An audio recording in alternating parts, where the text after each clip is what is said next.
What's up, everybody? It's Justin Hawkins here, back with another edition of the TriStar Sports Podcast. Thank you so much for joining, and if you're following along, please make sure you like and subscribe to the YouTube channel. It's Justin Hawkins, which is me. That's where I upload all my videos. Thank you so much for joining. We're talking all things TriStar Sports, so you know what that means. Tennessee Titans, Tennessee Vols, Nashville Predators, Nashville SC, the works. We're going to get it. It's a big time. The offseason is in full effect, especially now for the Tennessee Vols as they fall in the Elite Eight for the second straight year. We're going to get into it all. Let's start with a little bit of Tennessee Vols as the most prevalent news as of late, and they fall yet again. Second straight year to a number one seed in their region, and this time it's to the Houston Cougars. Last year was, oh my, that was loud. Last year they fell to the Purdue Boilermakers and Zach Edey. This year it's the Houston Cougars and their elite defense. They fall 69-50, and boy, was it just not close. It was if you look back at the season now that it's been a day, that the game is over, the Tennessee Vols had a very stellar season. The SEC as a whole had a very stellar season, and they're still being represented in the Final Four as Auburn takes on Florida next Saturday. It's a really good matchup. They face each other in the SEC. Or they didn't, actually. Never mind. I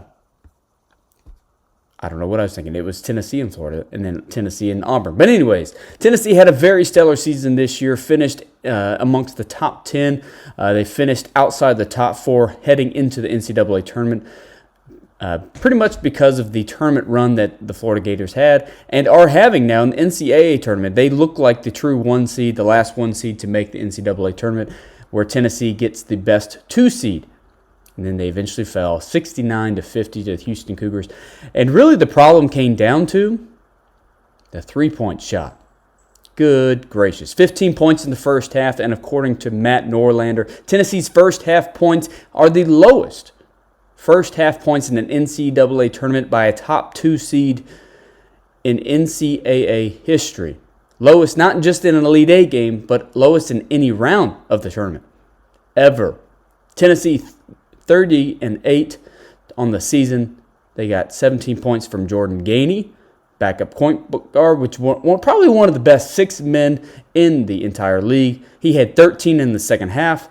Chaz Lanier finally got it going in the second half, 17 points from him, 4 for 17 from the field, 2 for 11 from the 3-point line, and again, that was the difference. Zakai Ziegler, 5 points, 5 assists, went 1 from 9 from the field and 1 for 6 at the 3-point line. The story as it goes was shots at the 3-point line. Tennessee heading into half was 0 for 13. The Vols shot 5 for 29 as a 3 as a team. 15 for 52 from the field. It's just not going to get it done when you're shooting that poorly. It's like the Tennessee Vols, they used all their 3-point shots on Friday night against the Kentucky Wildcats, which is one of the best games, in Tennessee history because of the magnitude of what the game meant. The Tennessee Vols and the Kentucky Wildcats have never faced in the NCAA tournament. So this is one for bragging rights. This is one that you take a look at it and you're thinking, okay, yes, Kentucky won 2 out of the 3 matchups in the season, but it all came down to who's going to win when it matters most. Tennessee showed up, Kentucky didn't, 78-65, but in the end, it really wouldn't matter. Who got the last laugh? Sure, you can say the Tennessee Vols, but of course the Kentucky Wildcats are always going to troll because when it comes down to Tennessee and Kentucky in basketball, trollers are always going to troll. The thing that happened in the Kentucky game, like I said, it came down to the 3-pointers. Here, let's just take a look at kind of the difference. Field goal percentage, 50.9 from the Tennessee Vols, 29-57. 3-pointers, they made 5 for 19. Actually, I tell you what, it made it seem more than that in the game. It kind of felt like when they needed a 3, they got it, but I guess you kind of overlooked the misses when it happened. But when it comes down to the game itself, a bad matchup for the Kentucky Wildcats is exactly what the Alabama Crimson Tide have, and like Marcus Spears, which is good guards making tough twos. And that's exactly what Tennessee had to do. They had to drive the paint. They had to get the tough twos. They had to get the rebounds. The rebound margin was stellar, 34-24, 14 offensively for Tennessee, 7 for Kentucky, 20 defensive rebounds to 17 for Kentucky. And that was the name of the game on Friday. Out-physical, outshot, and just physically outplayed.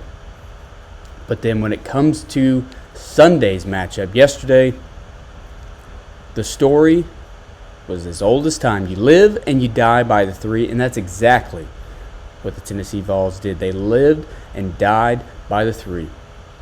And in an Elite Eight game, you got to think when you're just not quite shooting right, you can't shoot your way out of it. What is the asset that Tennessee has the most that they can get themselves out of it? It's the good guard play. They're Zakai Ziegler, Jemai Mashak, good guard play. Two of the best defensive guards and two of the best 1-2 punch duo in the entire NCAA. It doesn't matter how many points you score. It's about how you facilitate the ball, getting the ball to your playmakers, or becoming the playmaker yourself, finding your way inside the paint and stop around the perimeter. There was multiple times yesterday in this game where you had all 5 of your guys, including Okpara, standing outside the perimeter. Nobody's inside the paint. Nobody's inside the perimeter. Houston had them right where they wanted them. They wanted them to shoot the three. They dared them to shoot the three. And as soon as they stopped making them, essentially, when the game pretty much started, Houston wrote the story before it even started. And that was the name of the game. They just couldn't get inside. They couldn't make the tough twos. They couldn't even make a three. Tennessee finished 28.8% from the field, 5 of 29, like I mentioned, from three-point range, equating to just 17%. Free throws was also a problem, 15 of 20, 75%, where they're usually hovering about an 80% clip. Out-rebounded. Tennessee really came on strong late. They got it down to about 11 points with about 4.5 minutes to go. But then it was all Houston from there. Basically, what it came down to towards the end of the game was Emmanuel Sharp. He was great from three down the stretch. He hit 3 in a row, and that really sealed the deal, put the dagger in the Vols, and Houston now moves on. They will face Duke Blue Devils, and then it'll be the Auburn Tigers versus the Florida Gators. And, you know, there's been a lot of talk this offseason, or this tournament season about, you know, is this March Madness really going to, like, what does it do to the college game? And I think really what it does to the college game is prove to you that the best 4 college teams in America this season are the 4 best teams in college this season. It's coming down to the top 1 seeds. Duke, Houston, Florida, Auburn. They all are very deserving, and they all carved a path to this game. Florida had to come back late in the game on Friday night, or Saturday, I should say. And, you know, it really kind of looked like, who did they play? I'm drawing a blank now. But it really looked like, you know, Florida was going to lose the game in the Elite Eight. They weren't going to move on, but they really had to dig deep, and they really had to, you know, find their niche. And what it came down to is one of the best guards in the game. That's Walter Clayton Jr. You know, I'm trying to find the game now. I've gotten too far into that Tennessee-Kentucky game. But Florida and Maryland. And then, so they really took care of business in the Sweet 16, Florida, Maryland. And then when it came down to Florida and Texas Tech in the Elite Eight, Texas Tech really made their strong, you know, case. They had them, you know, they looked like they had the game. They were winning by 10 points with about 5.5 to go. Florida, it was all Florida from there. They finished 84-79. You know, when it comes to Auburn and Michigan State in the Elite Eight, Johni Broome goes out early. You know, he comes back and really just dominates the game. One of the best players in college basketball. You know, SEC versus SEC matchup in the Final Four. You know, if you take a look at this season, Auburn and Florida played once, and that was Florida won, 90-81. A big, high-scoring matchup. And that's really what it's probably going to come down to too, is who plays the better defense, who has the better bigs. And I genuinely think that Florida is on a huge run right now. I think my prediction for the Final Four, and I filled out 2 brackets. In each bracket, it was Florida versus Duke in the final. In one bracket, I had Duke. The other bracket, I had Florida. And that's the way it's going to stand. I just don't see Auburn having the tools that it takes to compete with Florida. Alex Condon, a big. The guards, Will Richard, Walter Clayton Jr., they're really good. They in this game against Auburn, Walter Clayton Jr. was the leading scorer with 19 points for the Florida Gators. And then Miles Kelly of Auburn was the overall leading scorer in the game with 22 points. But this game is really, it's going to be who has the better stretch late. And I've got to give it to Florida. The thing about Florida that I really like so much is their bigs. Not just their guard play, because we, like with Will Richard and Walter Clayton Jr., we know that the kind of play that they have, the kind of clutch play that they have late, they can get a 3 when they need to get a 3. They can facilitate. They can be that playmaker. But those bigs are physical. You've got Alex Condon, and then you've got also Hoglotten, and I don't know if I'm saying that right, but Thomas Haw, a really good backup forward. And Florida's got it all. They've got the tools to make it to the final, and that's the way I see it. And then when it comes to the Duke-Houston game, I think it's going to come down to just, how can you compete with Duke? How can you compete with, arguably the best player in college basketball, in Cooper Flagg? He does it all. And strangely enough, the guy is young. The guy is a really young guy. I think I read that he is, I have to read exactly, but I'm pretty sure he's 17 because he got out of his senior year of high school. So, I don't know. I'm going to look that up. But I think that, Cooper Flagg is just everything that it takes to be a really good basketball player. He's going to be really good in the NBA. And, I just think at such a young age, he's 18 years of age. He will turn he just turned 18 in December. So he started college basketball as a 17-year-old. That's fantastic. One of the best players to play college basketball. And, he started just at 17, barely even 18 years old right now. And the guy's going to be one of the younger NBA players and probably going to be a really big star in the NBA as well. So I've got Duke winning that game, and it'll be a Duke-Florida final next Monday night. So, if you take a look at the Tennessee Vols, I think what the season really came down to is their bigs. They're not big enough. The biggest guy they have is Alex Parra, and he was, I think, 6'10", 6'11". Your guards are barely hovering 6 feet. Your average length of your guards and forwards is 6'6", 6'8", something like that. I think Chaz Lanier's 6'5". I think when it comes down to it, they're just not big enough. The physicality is there, but in terms of length, there's a lot of times when Tennessee had to use Igor Milicic Jr. as a center, and they're playing a really small 5, and it didn't get it done. They weren't physical enough. We can't knock their physicality because of their toughness, but we can knock their physicality in terms of just brute strength and the brute ability to overpower teams.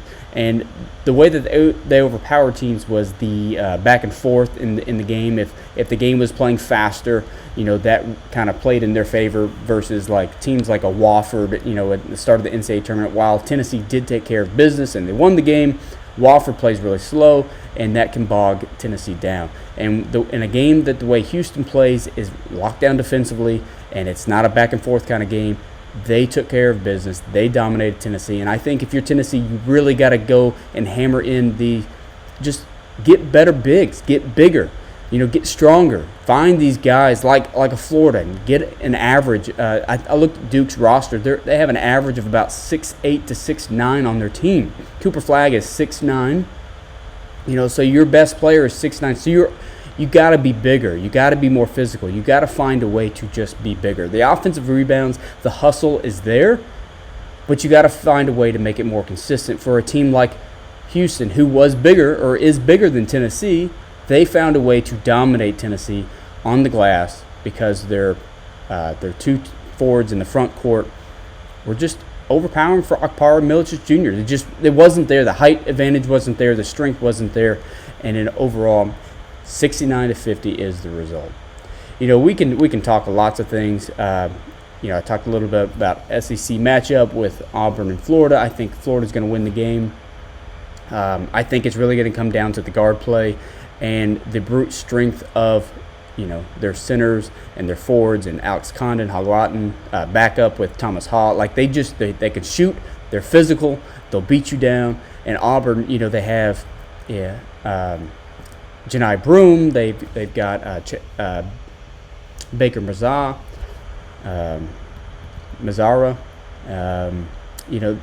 I just think what it comes down to is Florida's just going to be the better team, and they're going to show that on Saturday.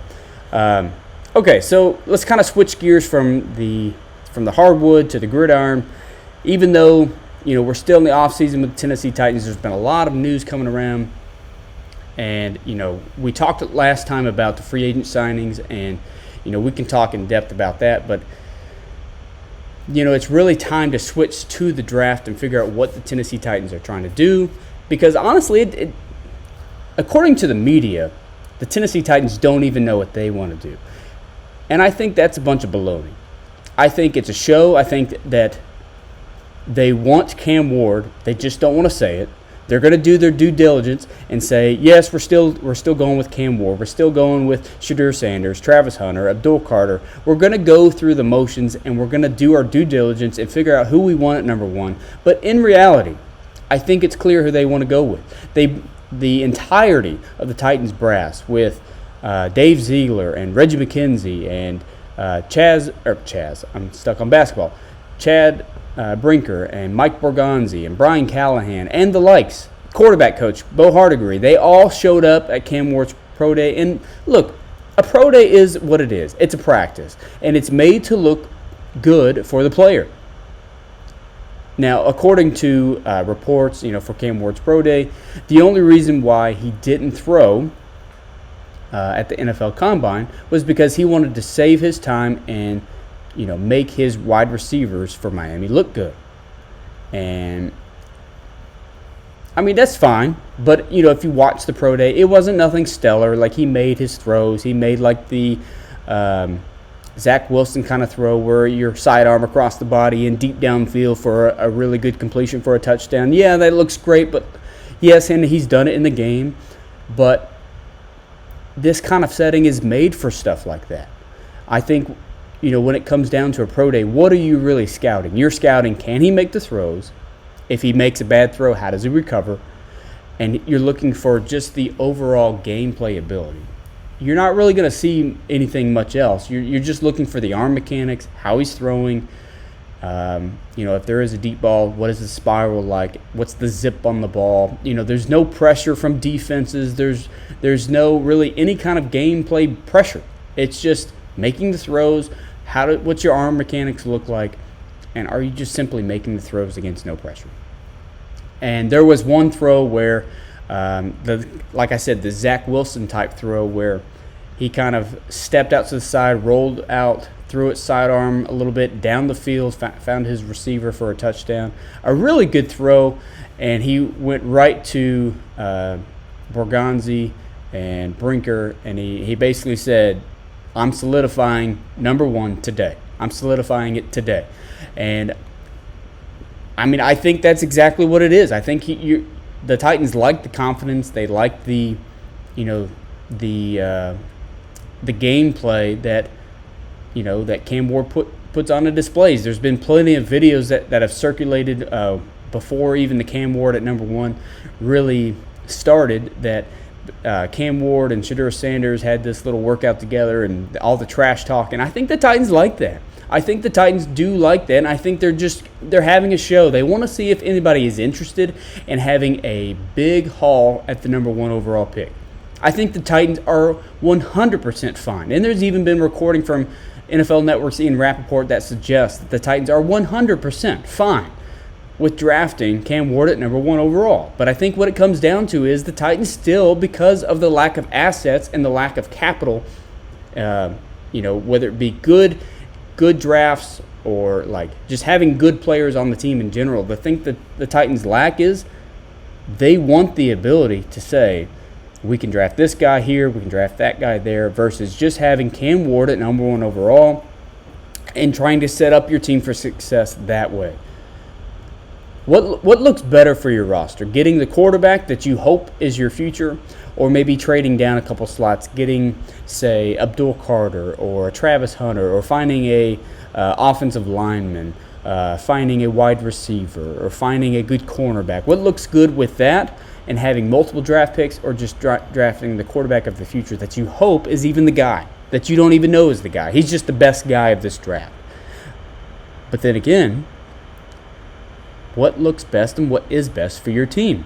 Is Cam Ward and his gameplay ability the best? Or is Shedeur Sanders a more reliable option because he seems to read the field better, makes better decisions? The more knock on his play is the sacks. He takes quite a bit of sacks, and the one thing Titans fans don't need is more quarterbacks taking sacks. Will Levis, we have that, and Ryan Tannehill did at times where they would take the sacks. They would have too many sacks, or instead of taking the sack, find a way to get rid of the football and turning the ball over. Titans fans are so enthralled and so over the fact that we could have another quarterback to do the same exact thing. And I think that's what you have in this draft. And I'm going to be a huge proponent of this up until draft day, that trade back is your best thing. Now, my job, I am the morning show producer for Ramon Caleb Will on 104.5 The Zone, and every Thursday morning at 7:20 we talk with Coach Dave McGinnis of Titans Radio. And I asked him one time, I said, what do you think the Titans are going to do at number 1? Do you think they stick and pick, or do you think they trade back? And he said, Justin, you have to remember, you have to have a trade partner in order to trade back. And while that sounds like such a simple answer, it makes you think. Nothing is ever going to happen unless you have a trade partner. And the reality of the question is, the Titans do not have a trade partner. As much as they say, we're open. Hey, we're open. We're ready to do business. Yes, we like Cam Ward. We were there. We showed all the excitement in the world that we want Cam Ward, and we're ready to take Cam Ward. But we're ready. We're open for trade. We want to trade back. We're listening to offers. There's a reason why Brian Callahan is saying at the NFL owners meeting this weekend, or this past weekend in Palm Beach, we've got our options narrowed down. It's still going to be a week to 2 weeks until we make our decision. That's a bunch of baloney. You know what your decision is. You're waiting to see if somebody's going to trade for you or trade with you on the number 1 pick. You're going to ask a haul, and it is what it is. You've got one of 2 options, but you've got to have a trade partner first. I'm going to be a huge proponent up until the draft is to trade back first and then draft Cam Ward, because I think the Titans just need more assets. They need more bodies on the roster. But at the end of the day, if you don't have a trade partner, you're stuck, and Cam Ward is the guy. So at this point, it's Monday, March 31st. Cam Ward is the guy. The Tennessee Titans are drafting Cam Ward. Doesn't mean I think that's what's going to happen, or that's what I want to happen. That's just what I think is going to happen. I don't think anybody's going to trade up. I think if you look with the New York Giants, they just signed Russell Wilson, Jameis Winston. The New York Jets, they went with Justin Fields. The Pittsburgh Steelers are still in question. Do they go with Aaron Rodgers? Do they stick with Mason Rudolph? And then, of course, the Cleveland Browns, there was a report that just came out a little while ago from head coach Kevin Stefanski that they don't intend to trade up to number 1 from number 2 to draft Cam Ward. So look, if you're the Tennessee Titans, the trade offers are probably not going to come your way. And if they are, they're not going to be a big enough haul to really suggest that you're going to do that. So the Tennessee Titans and all fans everywhere of NFL of the Tennessee Titans, just be prepared. Cam Ward is the first overall pick. Now, maybe next week what we'll do is we'll dive into what that could look like. there's been a lot of comparisons, Dan Orlovsky and others at ESPN, NFL Network, that are comparing Cam Ward to the likes of Tennessee Titans legend Steve McNair. And I know probably a lot of Tennessee Titans fans don't want to hear that because Steve McNair was the best quarterback the Titans have ever had. Biggest gameplay, took the Titans to a Super Bowl. We don't have to go into that because obviously that brings up traumatic wounds. But Cam Ward, it's a pretty good comparison, and height-wise, I think Steve McNair was a little bit taller. He was a little bit bigger, but he's got the arm talent. He's got the pocket escapability to run. He's still got to work on his kind of pocket awareness. He's got to work on some of his throws.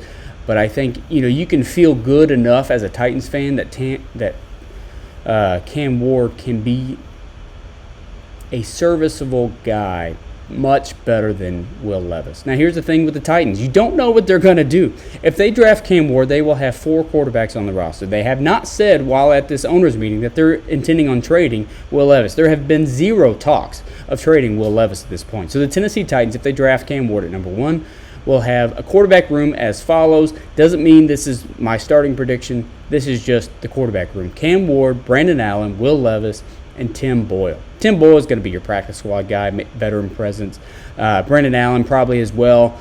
If the Titans don't draft Cam Ward, it's going to be obviously Will Levis, Brandon Allen competing for that starting position. But Chad Brinker, Mike Bergonzi, Brian Callahan have all stated that Will Levis will be competing for a starting position. So the intended purpose of keeping Will Levis on this team is not for trade bait or to cut him or anything like that. It seems like the sole position is for him to compete as a starter. Bring in Cam Ward. I've never been a proponent of starting a rookie quarterback day one because I think they just need to learn the system. I think they need to learn the playbook. I think they need to just learn the NFL. Now, of course, learning behind Will Levis is not going to do that for you, but that's probably why you bring in a Tim Boyle, a Brandon Allen, for the extra practice, extra reps, extra just, minds to bounce off of and just ask questions and learn the NFL. You would hope that maybe Cam Ward's not the diva enough to say that I'm your day one starter, and if not, he's going to throw a fit. You would hope not that way, but we'll see. So at this moment, it's definitely going to be Cam Ward, number 1 overall pick, Tennessee Titans. Now you can start to look in like, what do you do at the second round pick? They pick number 35. So they pick after the Giants and the Browns.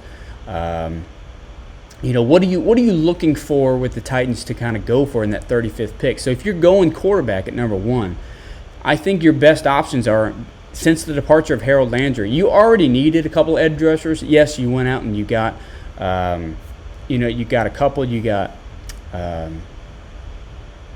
why can't I think of the name? I'll get back to you on that. But you got guys, but you didn't get elite guys, right? That's why you would think maybe sliding down a couple picks if you can get off of that number 1 overall pick, drafting an Abdul Carter, solidifying the edge, and finding the elite positions. I think you look at the wide receiver core that the Titans have. Lorenzo Carter is one of the guys that they signed. And then they signed the guy from the Seahawks, Lorenzo Carter, and I don't know why his name is escaping me. But they're not guys to really say, your wide receiver room, that is. They're not guys to say that they're going to set the world on fire. You've got Calvin Ridley, Traylon Burks, who's recovering from ACL injury. You no longer have Nick Westbrook-Akine. They just signed James. Is it James? James Prochet out of Cleveland. He's going to be your special teams kind of guy. They signed, or they do have, from last year, they have,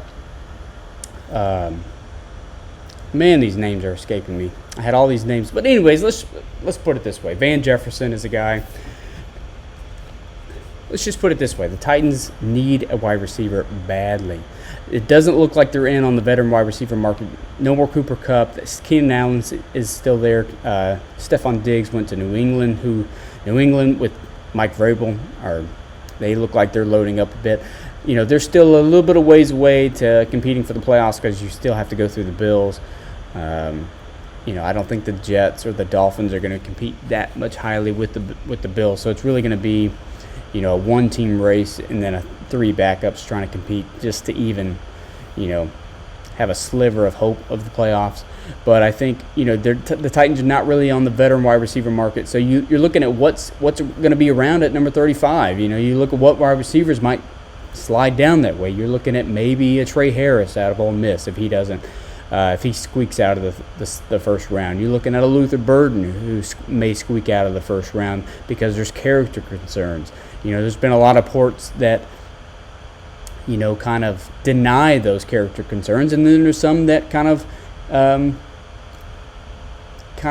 exacerbate those character concerns. So I think Luther Burden out of Missouri is a really good candidate for a first-round drop.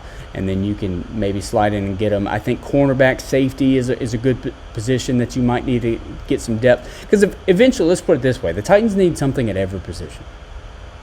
So at some point, if you're taking Cam Ward at number 1, you're not trading back, it's going to become, okay, yes, we need a quarterback. We need edge rushers. We need wide receivers, linebackers, safeties, cornerbacks, defensive linemen, offensive linemen. Tight ends. There's too many needs on this team, so eventually you're going to have to look yourself in the mirror and say, what's the best player available? Is it the wide receiver? Is it the edge rusher? A linebacker? Who makes the most impact, and are they best player available? And you might as well go get them, because sometimes it's better to draft the best player available than to reach on a guy just because of need. Then you set your franchise back. I've said this multiple times. If the Tennessee Titans don't feel like Cam Ward is their guy, and you draft him anyway at number 1 overall pick because that's what you need the most. And the quarterbacks are the most talked about in any draft because they always say there's the draft and then there's the quarterback draft. The Tennessee Titans are in both. Best player available is the way to go, and if you feel like the quarterback is who you love and you cannot pass up on that guy at number 1 overall pick, it doesn't matter. You take the guy. If it doesn't work out, it doesn't work out. But if you reach on a guy just because you need the quarterback but you're not in love, that's when you set your franchise back. You're not going to be ever set on the quarterback. And whenever the quarterback does wrong decisions and they set your franchise back, you're ready to cut ties. Look at the Arizona Cardinals. About 6-7 years ago, they drafted Josh Rosen in the top 10, and then a year later signed number 1 overall in 2019, Kyler Murray. Now, it did change the franchise, but you reached for Josh Rosen. There was a lot of negative concerns around Josh Rosen, his consistency, his passing percentage or completion percentage, the interceptions, the making dumb decisions. With Cam Ward, they're not really there. And, I think the biggest thing about Cam Ward is his turnovers. He's put the ball on the ground over 50 times in his collegiate career, not just at Miami or Washington State, but Incarnate Word as well. So there's lots of things to look for there. But if you got your guy at number 1, you take the guy, and then it becomes best player available from there on out. There's too many needs to say, okay, what does Cam Ward need? He's got Calvin Ridley. Maybe we need a 1-2 punch at the wide receiver position. Let's go ahead and let's draft a wide receiver, and it's not a Luther Burden, a Trey Harris, because they're already gone in the first round. Now you're reaching, okay? But maybe the best player available is the linebacker. And as the draft gets closer, we'll break down what these positional battles that they need, the best players at maybe in these rounds that we need or that they'll look for. And, that's really what it is to it. The reminder for all Titans fans is, just because there's a player available doesn't mean you take them. Just because there's a player available doesn't mean you take them. You go the best player available, not best player for your need.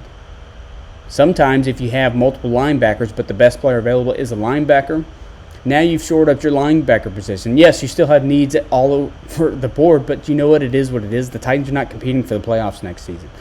What the Titans are competing for, improvement. Do they keep Brian Callahan as head coach?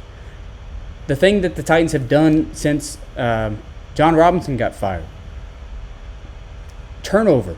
It's John Robinson gone, in comes Rain Carthon. Mike Vrabel gone, in comes Brian Callahan. Rain Carthon's gone. In comes Mike Bergonzi. That's another thing. The Titans have a history of bringing guys in named Mike. Mike Vrabel, Mike Keith, Mike Malarkey, Mike Munchak. Lots of Mikes in this. But Titans have had pretty good success with the Mikes. Never won a Super Bowl. But a lot of success with Mikes. Here's the thing. Mike Bergonzi is not set on Brian Callahan. All it's going to take is another bad season, and out goes Callahan. In comes Bergonzi's guy. So we don't know what Bergonzi wants. We don't know if he wants a defensive guy. We don't know what if he wants an offensive guy. We know where he comes from in the Kansas City Chiefs, which is offensive guys.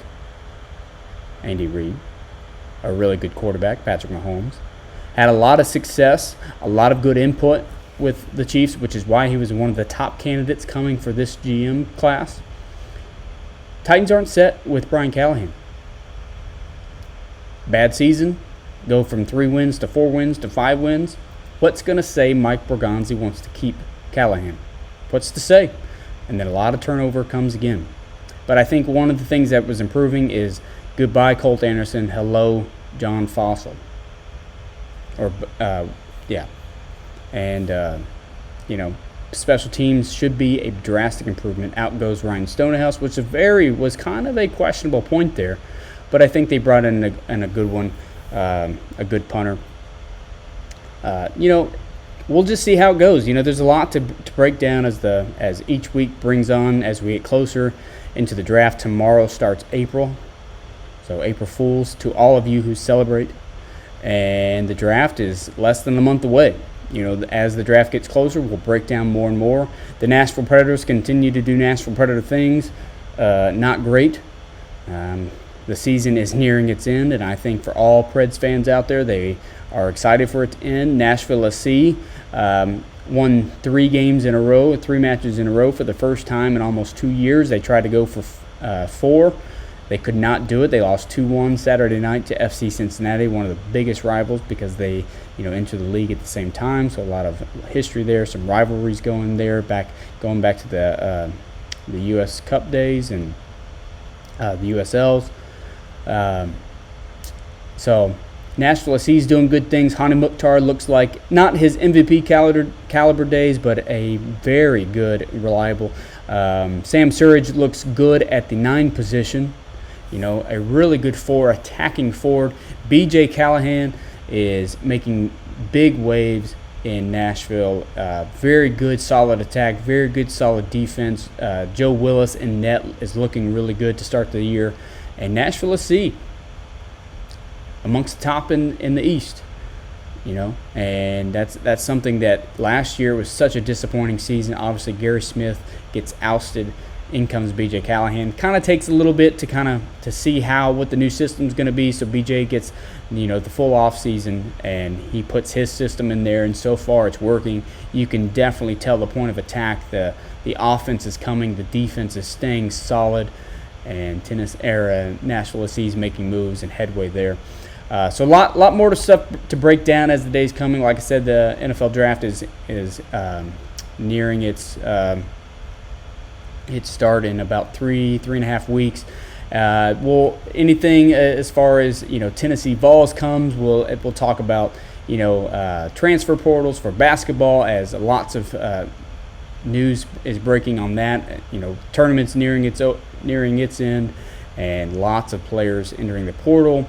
I saw some guys from Maryland, Arkansas, North Carolina, Kansas, the works. None from Tennessee have entered the transfer portal yet, but the big thing with Tennessee is they're losing a lot of seniors.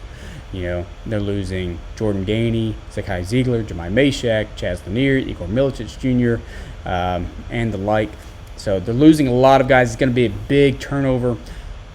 If you're Rick Barnes, got to dive deep into that transfer portal, got to dive deep into the freshmen.